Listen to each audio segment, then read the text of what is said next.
ದೇವ್ರನ್ನ ಇವತ್ತು ಶಿವರಾತ್ರಿ ಪ್ರಯುಕ್ತವಾಗಿ ದೇವ್ರನ್ನ ತೊಳಿತಾ ಇದ್ದೀವಿ. ಸೊ ಯಾವಾಗೂ ಏನು ಮಾಡ್ತಿದ್ದೆ ಅಂದರೆ ಇವಾಗ ಜಸ್ಟ್ ಒಂದು ವರ್ಷದಿಂದ ತುಂಬ ದೇವ್ರ ವಿಗ್ರಹಗಳನ್ನ ಉಜ್ಜೋದಕ್ಕೆ ಕಷ್ಟ ಆಗ್ತಾ ಇದೆ ಅಂತಂದ್ಬಿಟ್ಟು ಸಿಲ್ವರ್ ಡಿಪ್ಪಲ್ಲಿ ತೊಳಿತಾ ಇದ್ದೀನಿ. ಸೊ ಸಿಲ್ವರ್ ಡಿಪ್ಪಲ್ಲಿ ತೊಳಿತಾ ಇದ್ದರೆ ದೇವ್ರ ಪೂಜೆ ಮಾಡಬೇಕಾದ್ರೆ ಅದು ಒಂದು ವಾರ 10 ದಿವಸ ಆದಮೇಲೆ ಕಣ್ಣಲ್ಲೆಲ್ಲ ಬ್ಲ್ಯಾಕು ಪೂಜೆ ಮಾಡ್ಬೇಕಾದ್ರೆ ತುಂಬ ಮನಸ್ಸಿಗೆ ನೋವು ಆಗ್ತಾ ಇತ್ತು. ಏನಪ್ಪ ಈ ರೀತಿ ಆಗ್ತಿದೆಯಲ್ಲ, ಏನು ಮಾಡೋದು, ನಾನು ಮಾಡ್ತಾ ಇರೋದು ಸರಿನಾ ತಪ್ಪಾ? ನನಗೆ ಆ್ಯಕ್ಚುಲಿ ಇಷ್ಟ ಆಗ್ತಿರ್ಲಿಲ್ಲ. ನಾನೇ ಎಲ್ಲರಿಗೂ ಹೇಳ್ತಿದ್ದೆ ಇದು ಸಿಲ್ವರ್ ಡಿಪ್ಪು ಕೆಮಿಕಲ್ಸು ಆ ಥರದ್ರಲ್ಲಿ ದೇವ್ರ ವಿಗ್ರಹಗಳನ್ನ ತೊಳಿಬೇಡಿ ಅಂತಂತಂದ್ಬಿಟ್ಟು ಹೇಳ್ತಿದ್ದೆ. ಏನಕ್ಕೋಸ್ಕರ ಹೇಳ್ತಿದ್ದೆ ಅಂತಂದರೆ ದೇವ್ರ ವಿಗ್ರಹ ಅಂದರೆ ದೇವ್ರಿದ್ದಂಗೆ. ದೇವ್ರನ್ನ ನಾವು ಆಸಿಡಲ್ಲಿ ಹಾಕಿದ್ರೆ ಹೇಗಿರುತ್ತೆ? ಸೊ ನಮಗೊಂಚೂರು ಬಿಸಿ ತಾಕಿದ್ರೇ ನಮಗೆ ನೋವಾದಾಗ ದೇವ್ರ ವಿಗ್ರಹಗಳಿಗೂ ನೋವಾಗುತ್ತಲ್ವ. ಸೊ ನಾನು ಮಾಡ್ತಿರೋದು ತಪ್ಪು, ಬಟ್ ಏನು ಮಾಡೋದು, ಟೈಮ್ ಸಾಕಾಗಲ್ಲ. ತುಂಬ ವಿಗ್ರಹ ಇಟ್ಬಿಟ್ಟಿದ್ದೀವಿ ದೇವ್ರ ಮನೇಲಿ, ವಾಶ್ ಮಾಡಬೇಕು ಅಂತಂದರೆ ಆಗ್ತಿಲ್ವಲ್ಲ ಅನ್ನೋ ನೋವು ಆಗ್ತಿತ್ತು.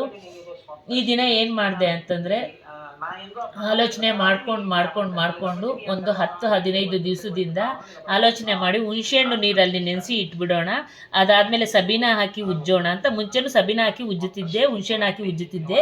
ಬಟ್ ಆದರೆ ನೀಟಾಗಿ ಗಲೀಜು ಹೋಗಬೇಕು ಅಂದರೆ ಹುಣಸೆಹಣ್ಣು ನೀರಲ್ಲೇ ನೆನೆಸ್ಬಿಡೋಣ ಅಂತ ಪ್ಲ್ಯಾನ್ ಮಾಡಿ ಒಂದು ನಿಂಬೆಹಣ್ಣು ಗಾತ್ರದಷ್ಟು ಹುಣಸೆಹಣ್ಣ ನೀರಲ್ಲಿ ಹಾಕ್ಬಿಟ್ಟು ಆ ನೀರಿಗೆ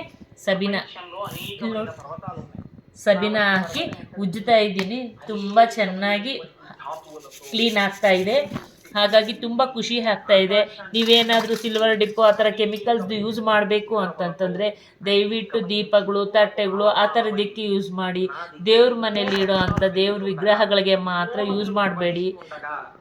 ಇನ್ನೊಂದು ಇದರಲ್ಲಿ ಸೀಕ್ರೆಟ್ ಹೇಳ್ತೀನಿ, ಅಬ್ಸರ್ವ್ ಮಾಡಿ. ಈ ರೀತಿ ಉಜ್ಜಿರೋ ದೇವರು 1 ತಿಂಗಳು 2 ತಿಂಗಳಲ್ಲಿ ಅಬ್ಸರ್ವ್ ಮಾಡಿ. ಯಾವುದೇ ಒಂದು ಸ್ಕಿನ್ ಪ್ರಾಬ್ಲಮ್ ಇರೋ ಅಂಥವ್ರಿಗೆ ಖಂಡಿತ ಅದು ಹೋಗುತ್ತೆ.